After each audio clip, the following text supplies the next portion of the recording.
This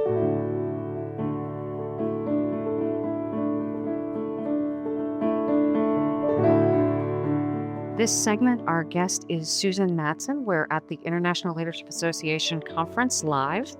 Susan is Orrin R. Woodbury Professor of Leadership and Ethics, the Woodbury School of Business, Utah Valley University.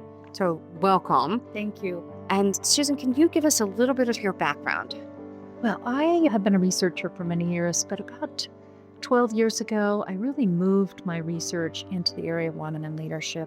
I started with this research line of understanding and interviewing high-profile women leaders. My first two books, the one of them I interviewed university presidents who were women, and then the second one I interviewed 10 of the 20 female governors that were alive.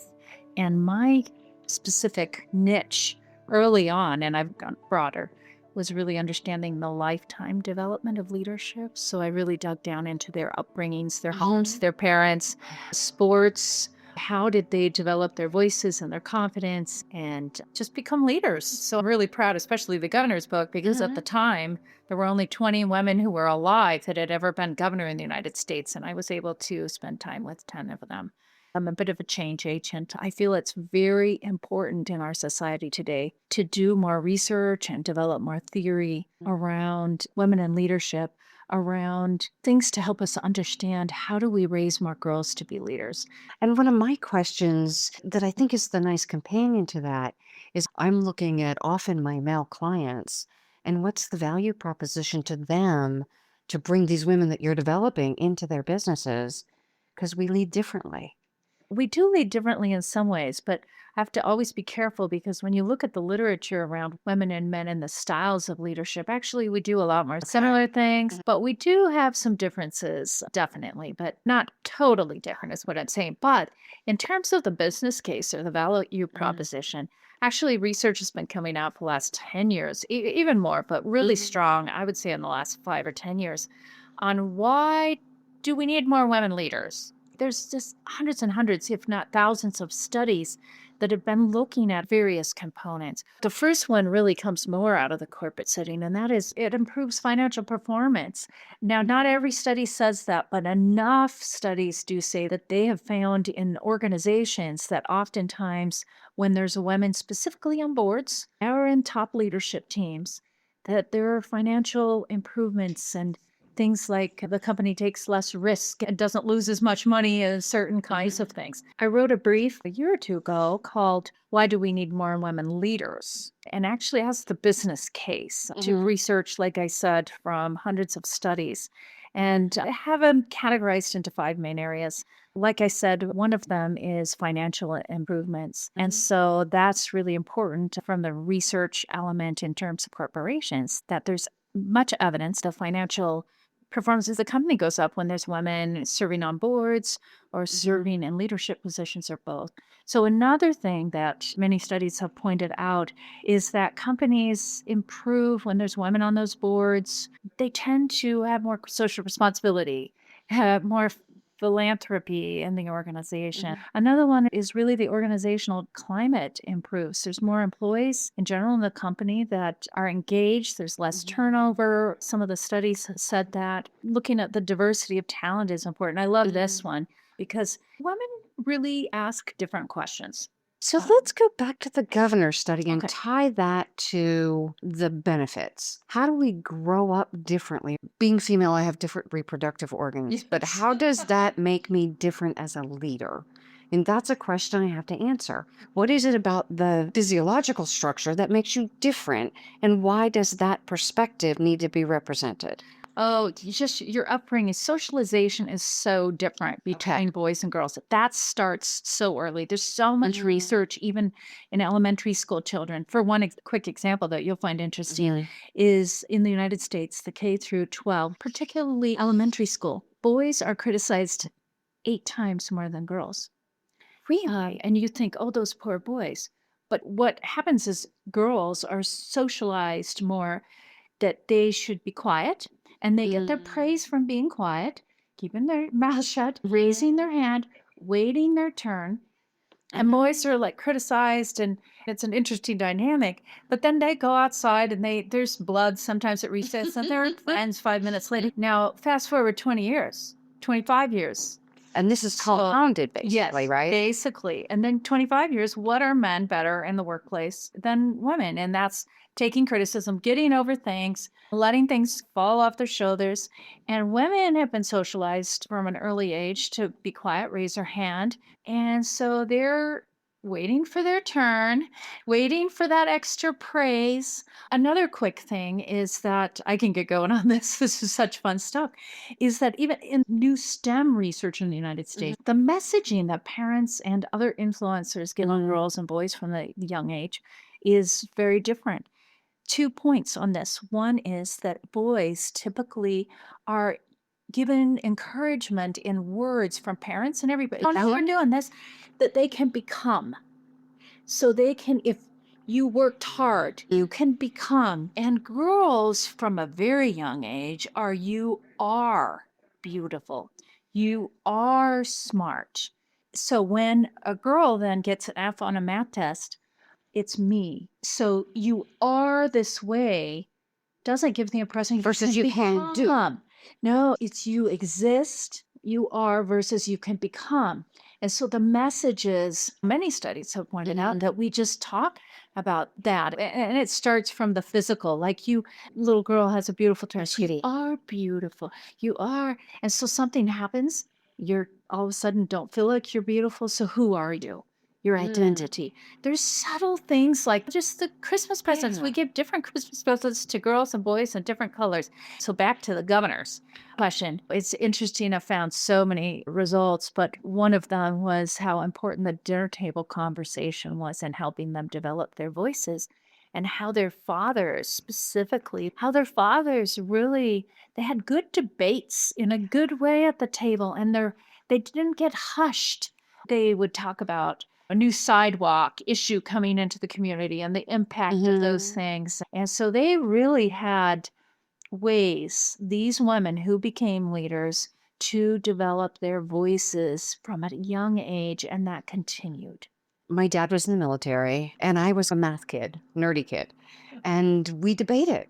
Yeah. And so I was taught early on. But a lot of people aren't. Well, and I wondered why. I mean, I had all of my own issues, so not that there weren't a ton of them, but there were parts that I was able to have a voice Yeah. in some way. And again, there were other things, but that probably carried through. Well, even more formally, the research that I did says, and I've been a coach for years. I was raised with six brothers. I'm an athlete. But there's such an advantage for girls and women playing sports, what you develop. But I also found that speech and debate, back to what you said, in a more formal way, actually was very important for women to compete, learn how to lose gracefully, learn how to work with a team, do all kinds of things. And fortunately, there's more girls and young women playing sports, but they still drop out more than boys or men. And there's just some value in all of those things when we're raising girls. And when I say raising girls, I'm not just talking about parents, but grandparents and educators and neighbors, Coaches and teachers, church colleagues. Actually, as you say that, so I played soccer for a year, and we were brutal. There were more injuries on the girls' soccer team than there were boys' football. You could get into We were basketball tough. players. And then I went to work in companies that were predominantly men, clients that were predominantly men. So, utilities industry, one of my clients was a steel manufacturer. Yeah, you were probably somewhat more comfortable in some ways because of those sports experiences, and because of like speech and debate does that to you as well, because you were doing more physical things with your mind and being competitive, right? And that's why I wondered what made me different, because I don't have some of these concerns. But also on vacation, I climbed Kilimanjaro one Yeah. year. And that's not a, That's good. this was, I pushed every physical limit I had and beyond. And I knew I needed to do that because I didn't feel like a physically strong Yeah. person.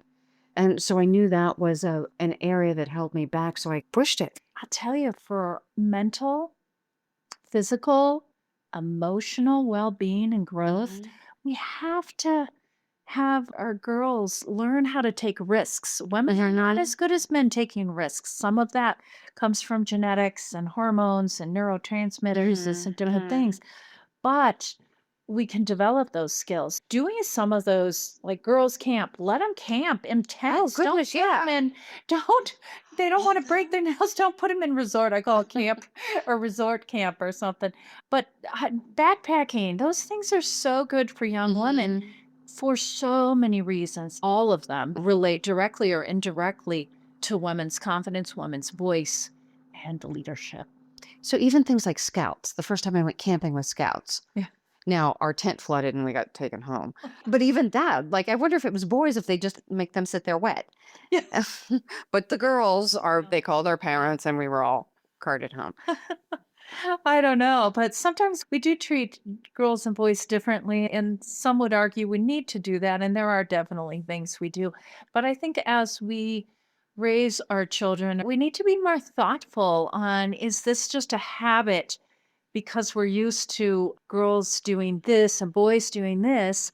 Or think more thoughtfully about how to develop these competencies in young women. How do we help these girls find a voice, get developmental opportunities so they can practice leadership, give them confidence, help them find opportunities so that they can, even if they struggle. And helicopter parenting is the worst on women, Okay. on girls, because we want to take the pain from them. But in my books and in my work, the women over and over again said to me, it was in the challenges and struggles and failures they learned much more than in their successes in terms of Okay. leadership.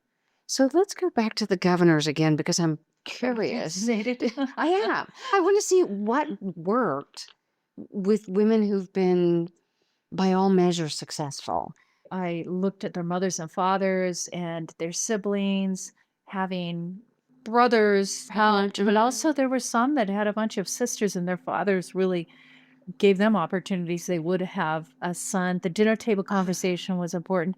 I found in every single woman I interviewed, not just governors, but I've done work in the Middle East and China and different things, that they were avid readers and how important reading and getting your children to read, because they become learners and they just soak up. One thing that was so prominent is that they were able to learn how to truly reflect at a young age. So they could look at things and analyze both sides. The whole sports thing is important.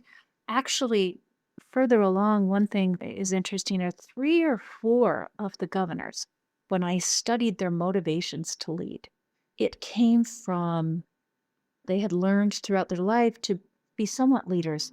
But when they told stories, it came from defending or fighting for their own children, that they got involved in legislation. One, Barbara Roberts, who was the first female governor of Oregon, she pushed through and learned how to lobby through, her son was autistic. Before there was any special education legislation, she had the first that went through, and she found her voice through lobbying a bill for her son and for others in special education. And then she found out she was good at the political process and ended up sticking with it. And it's so interesting to look at women's lives as they're growing up. How can we can help girls, but also how can we help unleash the voices of young women and women of any age now to make a difference? Because people in their 40s and 50s like us, I won't tell you in word that 40s or 50s, still have time to have a voice and make an impact.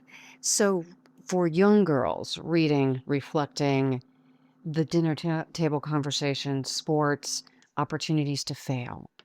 So fast forward now to 40s and 50s. Assuming I want to move into a leadership role or I want to move into a bigger leadership role, what would you advise me now as a mid-career person, maybe even senior career person? I would advise find a very good women only leadership program that you can do at least once in your career. So why women only? Because there's certain experience. I wouldn't say every year in all your leadership be that. Okay. I'm just saying at least one good women only program, and then do other programs as well. But women only, because you do get a different experience in a women only. I work on those. I'm doing now one with 18 people. I'm going to finish the last 2 days next week. There are conversations, experiences ways to do leadership identity work that you would just do with women because they're more vulnerable in those settings and they can go deeper. And it's just a conversation, a safe place. And not that I'm saying you shouldn't do other things, but Right, I hear that's a that. great thing. Also, really connecting and finding opportunities for mentoring and sponsorship. Sponsoring meaning someone that'll really help give you opportunities and move. And then just choose more self exploration. And I'll tell you, there are so many things that happen in your life that you probably have not learned leadership lessons from. It's not the experience that teaches you, it's the reflection on the experience that actually helps to teach you, helps you develop leadership. So going back and really look through your life and say, what can I learn? What can I help transform me that I've already experienced that I haven't explored? I want to reiterate the reflection. Yeah, you and I shared that commitment to I don't cultivate the benefit if I don't reflect deeply about and then make an action plan. Yeah. So, what did I learn? What am I going to do less of? What am I going to do more of? And what practices do I put in place? Even if they're simple little 5 minutes a day. People have told me, flight attendants, we're not used to seeing people write as much as you do, but I ride on airplanes and Oh, actually that's that's a right. good time to do some reflecting. Because there is something about something that integrates when you write. There still is. So give us the name of a couple of books that you would recommend and a website so people can contact you. The ILA series we started a couple years ago have 4 books published. I was a co-editor on the first string and 3, and I would recommend those: Women in Leadership in Higher Education, Women as Global Leaders, and Women in Leadership Around the World. The first book and the second book I was talking about in terms of the lifetime development of Dee Swanet. Well, the first one from 2008 is called On Becoming a Woman Leader, learning from the experiences of university presidents. Okay. And then the second one is developing leadership, learning from the experiences of women governors. Great. Susan, such a pleasure. Thank you. Thank you so much.